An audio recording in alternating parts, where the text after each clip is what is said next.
हमारे भारत को कई सारी चीजें विरासत में मिली है, कई सारी चीजें धरोहर में मिली है। और ये धरोहर में सबसे पहला नाम आता है नृत्य और संगीत का। जब भी हम स्ट्रेस में होते हैं, जब भी हमें ऐसा लगता है कि हम काफी सारी परेशानियों में उलझे हुए हैं, तो आजकल कई सारी टेक्निक्स आपको लोग बता देते हैं कि आप हीलिंग करें, ये करें, वो करें। लेकिन पुराने जमाने में जब भी कोई चिंता से गुजरता था, तो वो सबसे पहला जो टेक्निक अपनाता था, जो चीज का इस्तेमाल करता था, वो था संगीत, वो था नृत्य। संगीत हमेशा से हम सभी का लोकप्रिय रहा है। चाहे खुशी हो, चाहे कोई दुख हो, संगीत हमेशा हमारा सबसे पहला साथी रहा है। और ये धरोहर हमेशा हमेशा आगे बढ़ती रहनी चाहिए। आज का जमाना जो हिप हॉप कल्चर में ज्यादा बिलीव करता है, जो डीजे को बहुत ज्यादा पसंद करता है, अलग अलग संगीत के अब जो टाइप्स निकल गए हैं, वो सभी रैपिंग बहुत ज्यादा प्रचलित हो गई है आजकल। इस बीच हमारी धरोहर कहीं खो सी गई है। इसी धरोहर को आगे बढ़ाने का काम हमारे वडोदरा में किया जा रहा है एक कार्यक्रम के जरिए, और इस कार्यक्रम का नाम भी धरोहर रखा गया है। तो क्या है धरोहर कार्यक्रम और क्या क्या बातें इससे लोगों को पहुंचाई जाना चाहते हैं, इस सभी बारे में बात करेंगे हम डॉक्टर मंजरी पटवंधर मूले से। तो मैं सबसे पहले आपका स्वागत करूंगी डॉक्टर मंजरी। और जो कार्यक्रम है धरोहर, इसके बारे में सबसे पहले हमारे दर्शकों को बताइए। हाँ जी। धरोहर ये नाम कार्यक्रम का हमने इसलिए रखा है कि ये नृत्य जो है वो हमको गुरुओं की धरोहर से, गुरुओं के पास से हमें सीखने को मिला है, जो हमें धरोहर में मिला है। और हम यही चीज़ आगे हमारे बच्चों को सिखा के आगे इस अविरत प्रयत्न हम कर रहे हैं कि इस धरोहर को या एक प्रवाह को आगे कंटिन्यू रखें, ताकि बच्चे अपनी जो संस्कृति है उसको सही मायने में पहचानना सीखे या नृत्य के जरिए वो उसको जतन कर पाए जी। तो इस तरीके से हमने ये कार्यक्रम हाथ प्रस्तुत करने का सोचा। तो धरोहर में सबसे पहले हमने कथक के बारे में सोचा कि बिकॉज ऑफ मैं कथक की विद्यार्थी हूँ, तो इसके चलते मैंने सोचा कि अगर सिर्फ कथक को ही लेते हैं तो कथक में हमें धरोहर क्या है, कथक की धरोहर या कथक में हमें गुरुओं से क्या मिला, तो उन सारी चीजों को हमने इस कार्यक्रम में पिरोने की कोशिश की है। जी, बहुत ही अच्छा विचार है, बहुत ही अच्छी एक पहल है कि आज की पीढ़ी तक जो धरोहर है हमारी, उसका मैसेज बहुत ही सुंदर तरीके से पहुंचाया जाए। जैसा हम जानते हैं कि जब भी हमें किसी नाट्य के जरिए या नृत्य के जरिए कोई चीज़ समझाई जाती है, तो हमें वो चीज़ लंबे समय तक याद रहती है, वो मैसेज लंबे समय तक याद रहता है। और इसी सोच के साथ में धरोहर कार्यक्रम भी आयोजित हुआ, और इसमें किस तरह के परफॉर्मेंस दिए जाएंगे और साथ साथ जो स्टूडेंट्स इसमें परफॉर्म कर रहे हैं उनका क्या एज ग्रुप है, इसके बारे में भी विस्तार से बता दीजिए। हमने ये कार्यक्रम में टोटल 34 स्टूडेंट्स हैं और उनमें उनकी एज वाइज हिसाब से मैंने अलग अलग ग्रुप्स में बांट दिया है। तो सबसे छोटे बच्चों का ग्रुप है वो 7 to 12, 13 जितना है, कि जिसमें बिल्कुल सेकेंड थर्ड फोर्थ से लेके 6, 7 तक के बच्चे वो इंक्लूड किया है। और उनमें वो गुरु वंदना करेंगे।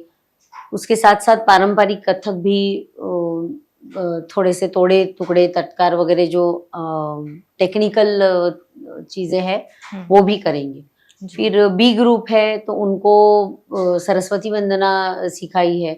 तो जबकि कल वसंत पंचमी है तो सरस्वती माता का पूजन हम आज से ही मतलब शुरू करना चाहेंगे। तो सरस्वती पूजन के बाद वापस से पारंपरिक कथक बताएंगे वो लोग। उसके बाद जो तीसरा ग्रुप है, तो तीसरे ग्रुप में हमने एक ऐसे ही श्लोक दिया है जो गंगा माता और शिव जी के ऊपर आधारित है। तो उस श्लोक के जरिए वो अपनी शुरुआत करेंगे कार्यक्रम की। उसके अलावा जो पारंपरिक कथक है, अगेन तोड़े टुकड़े तत्कार, फरमाइशी तोड़ा, चक्रधार तोड़ा, परन वगैरह वो प्रस्तुत करेंगे। उसके बाद जो है वो तराना और होरी, तो इनकी प्रस्तुति होगी।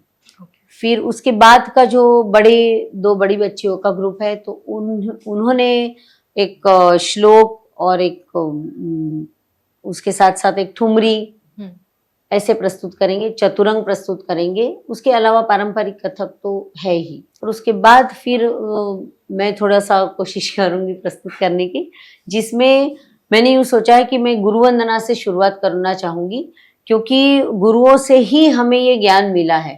तो सबसे पहले जब हम शुरुआत करते हैं तो हमारे पेरेंट्स, हमारे माँ-बाप और उसके साथ-साथ गुरु, तो उसके आगे हम जा ही नहीं सकते। तो मैं यूँ सोचती हूँ कि यही हमारी धरोहर है, तो क्यों ना हम उसी से शुरुआत करें, इसलिए मैं गुरु वंदना पहले प्रस्तुत करना चाहूँगी।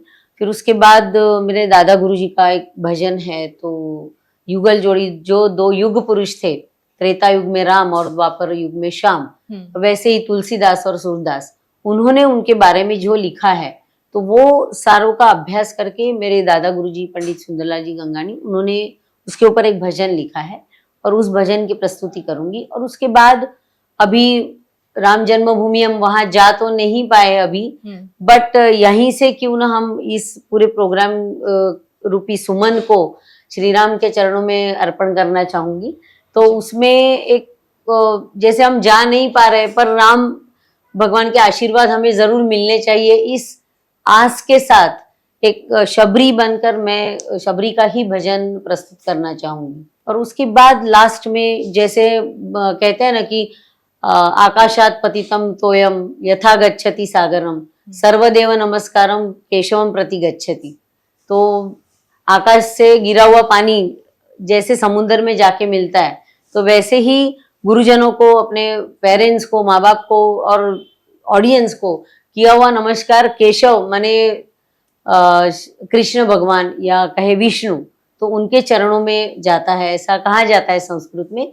तो वैसे हमने लास्ट में गोविंदम गोकुलानंदम करके एक भजन है, तो वो लिया है और उसके ऊपर हम मेरी बच्चियाँ दशावतार करना चाहिए। तो ऐसा कुछ थोड़ा सा कोशिश की है। ठीक, तो उसके जरिए एक ही है कि हमारी संस्कृति का जतन हो, जो गुरुओं से हमने पाया है उसको हम प्रवाह की तरह ज्यादा से ज्यादा बच्चों में सही तरीके से उसको उनको सिखाने के दर्शकों के सामने रखने की कोशिश जरूर करेंगे।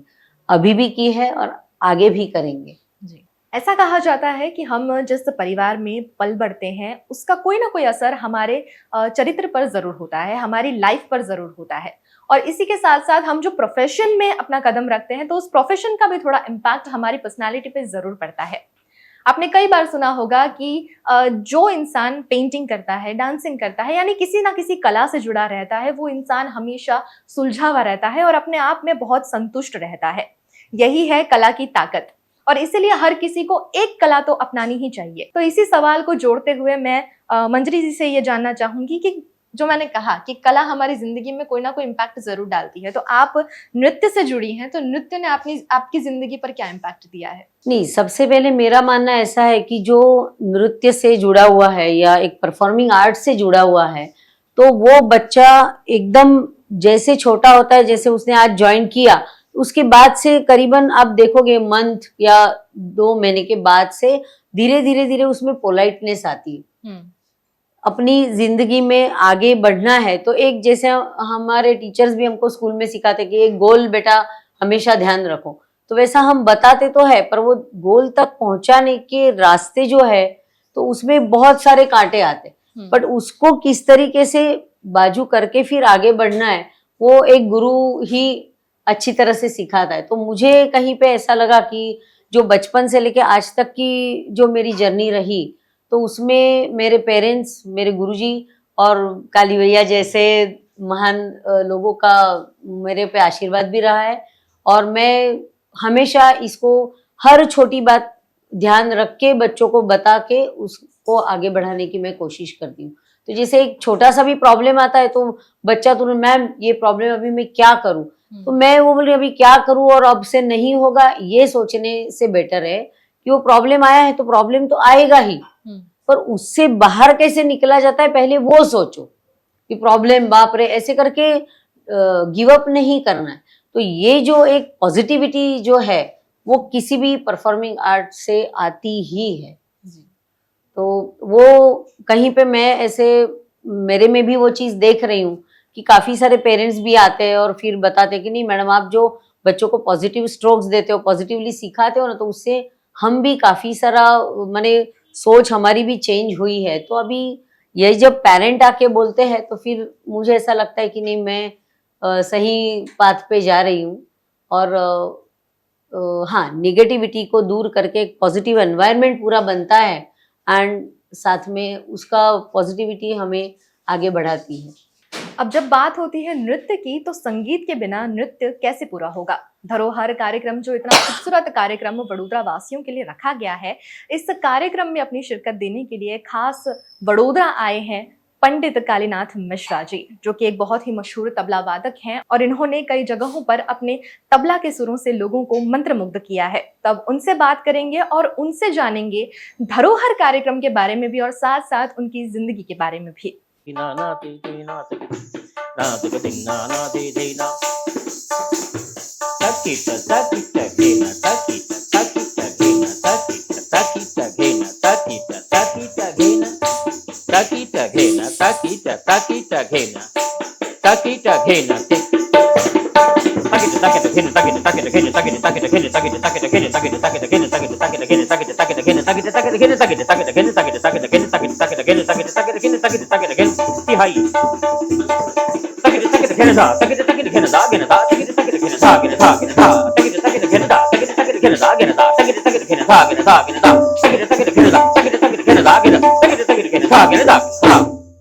संगीत की दुनिया में तबला एक ऐसी कला है जो भावनाएं और रिदम का बहुत ही परफेक्ट मिश्रण है और जिसका बहुत ही सुंदर उदाहरण अभी आपने देख ही लिया है। आजकल ये रैप कल्चर और आजकल इस रैप कल्चर में कहीं ना कहीं जुगलबंदी का वो जो माहौल बनता था वो कहीं ना कहीं छूट सा गया है।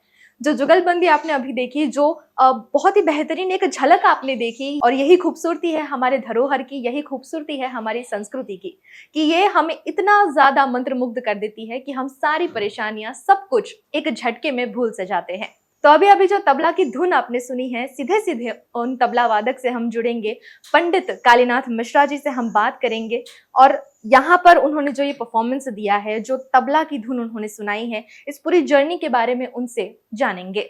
सबसे पहले मैं स्वागत करूंगी पंडित कालीनाथ मिश्रा जी का हमारे साथ में जुड़ने के लिए। बहुत बहुत धन्यवाद। नमस्कार। आप वडोदरा आए हैं जी, कला नगरी में आए हैं, कला से आप जुड़े हैं, तो सबसे पहला सवाल तो मैं यही आपसे पूछना चाहूंगी, कैसा लग रहा है आपको कला नगरी में आकर? पहले तो मैं आप सभी जो हमारे मीडिया वाले बैठे हैं और आप राजवी जी को मैं बहुत बहुत धन्यवाद देता हूँ, प्रणाम करता हूँ। इस मिट्टी पे, इस धरोहर पे हम कई बार आ चुके हैं जी। बड़ौदा में, हम अनगिनत प्रोग्राम किए हैं, लेकिन आज मुझे वो खुशी मिल रही है कि जिनके साथ मैं पिछले कई वर्षों से जुड़ा हूँ, जो एक अद्भुत कलाकार हैं जिनका नाम है मंजरी पटवर्धन जी। उनके पतिदेव हैं निखिल भाई। बहुत सालों से हमारी चर्चा हो रही थी कि मुझे करना है। कम से कम 20-25 साल इनका एक संस्था है नृत्य सर्जन, बहुत अच्छा कार्यक्रम हो रहा है, लेकिन आज मुझे उन्होंने बुलाया तो मैं चाहूँगा कि आज का कार्यक्रम बहुत सफल रहे, क्योंकि माता पिता, गुरु का और दर्शकों का एक बहुत अनोखा एक आशीर्वाद मिलता है, एक ब्लेसिंग मिलती है। तो मैं इस धरती पर आके धन्य हूँ और बड़ौदा वासियों को मैं एक शाम को इनवाइट करूंगा कि आप आइए, प्रोग्राम देखिए, और आपका बहुत बहुत धन्यवाद कि आप समय निकाली हम लोगों से बातचीत करने के लिए। जी। जब तबला वादकों का नाम आता है तो कई दिग्गज कलाकारों का नाम हमारे जहन में याद आता है हमें, लेकिन जो लोग कला से जुड़े होते हैं, जो संगीत से जुड़े होते हैं, उनके लिए हर कलाकार दिग्गज ही होता है और उन्हीं में से एक दिग्गज कलाकार हमारे साथ इस वक्त मौजूद हैं। तो क्यों ना उनकी जिंदगी की कुछ बातें हम जाने, ताकि जो भी कलाकार हमें देख रहे हैं, जाहिर सी बात है वडोदरा नगरी कलाकारों से भरी हुई है, कई लोग हैं जो संगीत से जुड़े हुए हैं और जो जानना चाहते हैं कि एक तबला वादक की जिंदगी किस कहानी से आपने तबला का ये जो जर्नी है इसको शुरू किया है और कैसी रही है ये जर्नी? ये जर्नी आप मैं बहुत कम क्षणों में तो नहीं बता पाऊंगा, लेकिन एक झलक से बता दूं कि मैं उत्तर प्रदेश आजमगढ़ हरिहरपुर का रहने वाला हूं जी। वहाँ पे संगीत की एक नगरी है हरिहरपुर में, वहाँ गायन वादन सभी कलाकार हैं। मेरे पापा अपने ज़माने के बहुत अच्छे गवैया हुआ करते थे, पंडित राखाल मिश्र, उनके नाम से मैं 2 दिन का बम्बई में फेस्टिवल करता हूँ। दूसरी बात, रजवी जी में 4.5 साल की उम्र में मेरे भैया ने मुझे हाथ में तबला दे दिया, क्योंकि उसी माहौल में हम पल रहे थे।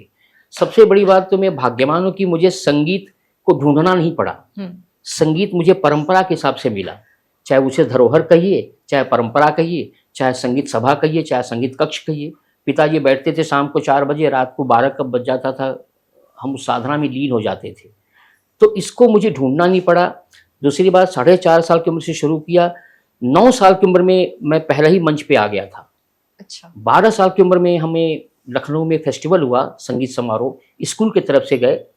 वहाँ हमारे भारत के, हम लोग उन्हें भगवान कहते हैं, मेरे चाचा लगते हैं, उस विख्यात तबला वादक बनारस के पंडित शामता प्रसाद बुदई महाराज, उनके हाथों मुझे गोल्ड मेडल मिला। तब से जो मेरा जो मनोबल है वो इसके प्रति बढ़ता चला गया। 1979 में बम्बई आ गए हम। उसके बाद जब यहाँ आए तो हम एक ऐसे ऐसे कलाकारों को देखे, जैसे कि आपने कहा ना कि दिग्गज तबला वादक, तो मंजरी जी ने एक शब्द यूज किया था कि स्टूडेंट। ये हर गुरु अपने आप को स्टूडेंट ही मानता है। इससे आप गलत मत लीजिएगा कि अरे मैं तो मंजरी जी को देखने आई हूँ या आया हूँ, पंडित कालीनाथ जी को सुनने आया हूँ। पर हम इसके आगे शागिर्द बन के ही बड़ा आनंद आता है, क्योंकि जिस दिन हम गुरु बन जाते हैं उस दिन हमारा उम्र हो जाता है। बहुत ही अच्छी बात इन्होंने अभी अभी कही कि कोई भी व्यक्ति, कोई भी कलाकार अपने आप को कभी गुरु नहीं मानता, वो हमेशा अपने आप को शिष्य मानकर चलता है। और अभी अभी मंजरी जी ने भी जब ये बात कही थी कि कला हमें सिखा देती है कैसे हम पोलाइट रह सकें, और शायद यही एक बहुत बड़ा सार है जिंदगी का, जो आपको हमेशा एक बड़ा इंसान बनाए रखता है। इतने सारे प्रकार संगीत के हो गए हैं आजकल, तो और भी ज्यादा प्रकार निकलते जा रहे हैं, रिमिक्स म्यूजिक्स बनते जा रहे हैं। और इस बीच में इंडियन क्लासिकल म्यूजिक, जब भी आप इंडियन क्लासिकल म्यूजिक सुनते हैं तो एक अलग ही दुनिया में चले जाते हैं। जैसे अभी अभी आपने सुना, तो मैं जानती हूँ कि मेरे साथ साथ आप भी एक अलग दुनिया की सैर पर चले गए होंगे। तो मैं ये इन्हीं की जुबानी सुनना चाहूंगी कि आजकल इतने सारे प्रकार संगीत के हो गए हैं, इस बीच में जो इंडियन क्लासिकल म्यूजिक है, इसको आप किस तरह से दर्शकों तक पहुंचाना चाहेंगे? पहली बात तो मैडम इतना सुंदर बोल रही हैं आप कि मैं आपके बातों का कायर हो गया हूँ। क्योंकि भाषा में बहुत, कहते हैं कि जिस जुबान से आदमी पान और रसगुल्ला खाता है, उसी जुबान से डंडा भी खाता है। आपका कितना कंट्रोल है भाषा पे। एक चीज बजा के सुनाता हूँ आपके भाषा के लिए।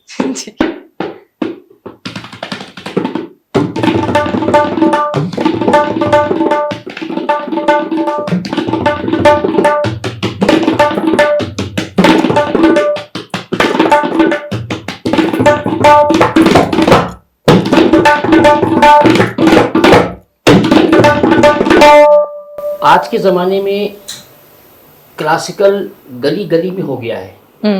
ये एक ऐसा धरोहर है, एक ऐसा परंपरा है क्लासिकल म्यूजिक कि ये इस धरती से विलीन होना असंभव है जी। बीच में थोड़ा इसको ग्रहण लग गया था, क्योंकि आजकल के क्या, जैसे मंजरी जी के कम से कम 60-70 शागिर्द हैं। रहा बॉलीवुड का, तो बॉलीवुड में भी मैंने खूब बजाया, बट मेरा उतने शौक उतना नहीं था। क्योंकि जब तबला लेके जब मैं मंच पे चढ़ता हूँ तो मेरे नाम की जो क्लैपिंग होती है, तो जैसे लगता है कि मेरा सारा मनोबल यही है। मुझे जो उत्साह मिलता है, क्योंकि बॉलीवुड अच्छा है, मैं इसे बुरा नहीं कहता हूँ, बहुत कुछ सिखा देता है बॉलीवुड। देखिए अभी बिरजू महाराज जी ने कितना अच्छा काम उसमें दिया है, माधुरी वगैरह के साथ। क्लासिकल को कोई छीन नहीं सकता है, ये मेरा चैलेंज है। मैंने अपने बच्चे को वही सिखाया है। मेरा बेटा सत्यप्रकाश बजाता है। आज मैं कल मंजरी जी के शागिर्दों के साथ मेरी मुलाकात हुई, तो किसी बच्चे की मुंह कम से कम 2.5 से 3 घंटे, कल ही मैं आया हूँ मुंबई से। तो एक दिन पहले आने का कारण था क्योंकि नाच के साथ बजाना बहुत मुश्किल है साहब, क्योंकि आपकी चीज मुझे बजानी है। तो जब तक 3-4 बार नहीं सुनेंगे तो उससे दोस्ती नहीं होगी। बोल के साथ मुझे दोस्ती बनाना है। इंस्ट्रूमेंट के साथ बजा लूंगा, अपना सोलो बजा लूंगा, लेकिन नाच के साथ भी बजेगा जब हम कम से कम 2-3 बार उनकी बातों को सुनेंगे। वैसे मुझे 45 साल हो गया नाच के साथ, कथक के साथ मुझे 45 साल हो गया, लेकिन फिर भी उनकी प्रॉपर्टी है ना, उस प्रॉपर्टी को हाथ तभी लगाऊंगा जब उनको मुझ पर विश्वास होगा। तो मंजरी को और निखिल जी को कहीं ना कहीं विश्वास है कि काली भैया को बुलाऊंगी तो मेरा प्रोग्राम सफल होगा। ऐसा नहीं है, हम एक मंच पे, एक स्टेज पर एक अपना परिवार है। हम सभी अच्छे से जानते हैं कि जब भी संगीत से जुड़े कलाकार को आप टीवी पर देखते हैं, स्क्रीन पर देखते हैं, तो ज्यादा बातचीत आपको पसंद नहीं आती है। हमेशा उनके जरिए जो संगीत आपके सामने प्रस्तुत किया जाता है वो आपको बहुत लुभाता है। तो अब आखिर में हम चाहेंगे कि आपका कोई पसंदीदा संगीत आप गाकर और तबला वादक में आप लोगों को बता दे।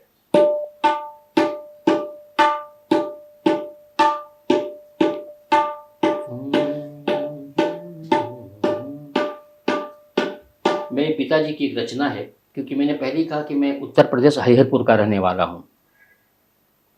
तो और ये पिताजी ने जब इसे गाया तो उसके पीछे उन्होंने एक राज रखा कि अगर पुकार एक बच्चा, एक बात आपको मैं जरूर बोलना चाहूँगा, हमारे सामने सब दिग्गज लोग बैठे सुनने वाले, संगीत ऐसा है कि ज़रूरी नहीं कि हम संगीत घराने से ही हों।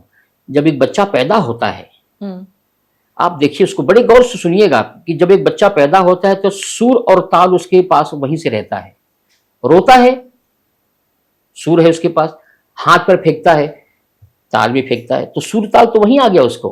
अब आगे की जर्नी जो है वो जरूरी नहीं कि एक कहार का बच्चा पंडित कालीनाथ हो या पंडित उस्ताद जाकिर हुसैन हो या कालीनाथ मिश्रा का बच्चा बहुत बड़ा पदवी पे हो।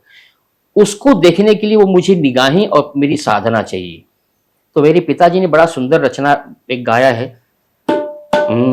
सखी जाने ना देत मगरों के। ये भाव है, सखी जाने ना देत मगरों के, क्योंकि वहां कृष्ण खड़ा है, वो मुझे जाने नहीं दे रहा है। तो ठेका भी वैसी बजेगा, सखी जाने ना देत मगरों। आपके खुद ही हाथ चल रहे हैं। सखी जा, तबला शुरू कर दीजिए आप। जाने ना देत मगरों के ठाड़, सखी जाने ना देत मगरों के ठाड़। सखी कैसे कर जाऊं मैं जमुना जल भरन, कैसे कर जाऊं मैं जमुना जल भरन, जाने ना देत मगरों के ठाड़। सखी निर्भरन मोहे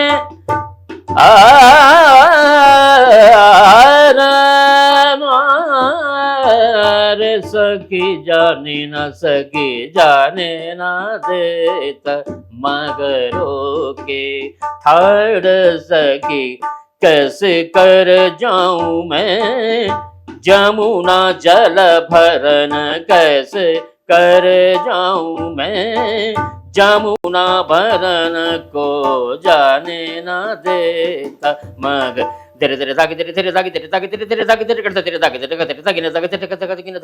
हम जानते हैं कि आप घर बैठे जोर से तालियां बजा रहे हैं और इसे वापस रिपीट पे सुनने वाले हैं। इतना सुंदर तबला और इतना सुंदर संगीत शायद ही आपको कहीं और सुनने को मिलेगा। पर यही खूबसूरती है सांस्कृतिक जो संगीत होते हैं उनकी, और इसी धरोहर को आगे बढ़ाने की बहुत ही अच्छी कोशिश की जा रही है धरोहर कार्यक्रम के जरिए।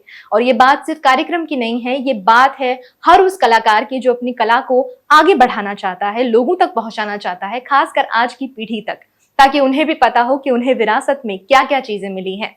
हमने आप तक पहुंचाने की कोशिश करी है ये बहुत ही खूबसूरत प्रस्तुतियां, ये बहुत ही खूबसूरत मैसेज जो वडोदरा के कलाकार आप तक पहुंचाना चाहते हैं। और इसी तरह वडोदरा से जुड़े, देश से जुड़े हर मुद्दों को हम आप तक पहुंचाते आए हैं। तो जुड़े रहिए वीएनएम टीवी के साथ।